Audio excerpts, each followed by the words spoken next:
The lesser whistling duck is a small to medium-sized duck species.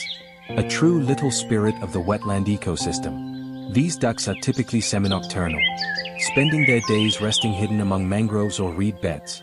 As dusk falls, they fly in flocks to rice fields or shallow waters in search of food. Their diet consists mainly of rice grains, aquatic plants, and small mollusks. Although their flying ability is relatively weak, their diving skills are exceptional. When threatened, they instinctively dive underwater to escape. They are highly vigilant and social, often communicating with high-pitched whistling calls, as if guiding their companions. These ducks frequently form large flocks, sometimes numbering in the dozens or even hundreds. Beyond being guardians of wetland ecosystems, lesser whistling ducks add a touch of grace and vitality to their surroundings.